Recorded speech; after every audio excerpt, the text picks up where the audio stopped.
కృష్ణా జిల్లా అవనిగడ్డ నియోజకవర్గం RTC bus ప్రమాద ఘటన దురదృష్టకరమని అవనిగడ్డ ఎమ్మెల్యే సింహాద్రి రమేష్ బాబు అన్నారు. ఆదివారం మధ్యాహ్నం చెల్లపల్లి మండలం శివారు మేకవారిపాలెం గ్రామంలో నడకుదురు ప్రధాన రహదారిపై ఆర్టీసీ కరకట్ట ఎక్స్ప్రెస్ బస్సు ప్రమాదానికి గురైంది. విషయం తెలుసుకున్న అవనిగడ్డ ఎమ్మెల్యే సింహాద్రి రమేష్ బాబు ముందుగా చల్లపల్లిలోని ప్రభుత్వ ఆసుపత్రికి చేరుకొని అక్కడ చికిత్స పొందుతున్న క్షతగాత్రులను పరామర్శించారు. వారితో మాట్లాడి వారికి గాయాల గురించి ఆరా తీశారు.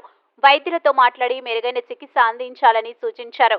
బస్సులో ఉన్న ప్రయాణికుల్లో 4 గాయాలకు గురికాగా వారికి ఇక్కడే ప్రాథమిక చికిత్స అందించారని, మెరుగైన చికిత్స నిమిత్తం మచిలీపట్నం ఆసుపత్రికి తరలిస్తున్నట్లు అవనిగడ్డ ఎమ్మెల్యే సింహాద్రి రమేష్ బాబు తెలిపారు. అనంతరం ఘటనా స్థలికి చేరుకొని బస్సును పరిశీలించారు. నడకుదురు చల్లపల్లి రోడ్లో బస్సు పడిపోవడం జరిగింది. ఆర్టీసీ బస్సు దాంట్లో 4 మాత్రం చిన్న దెబ్బలు తగిలి ఇది ఎక్స్రే చేయించాల్సిన అవసరం పడింది. ఒక ఆమెకేమో సిటీ స్కాన్ చేయాల్సిన అవసరం ఉంటుంది.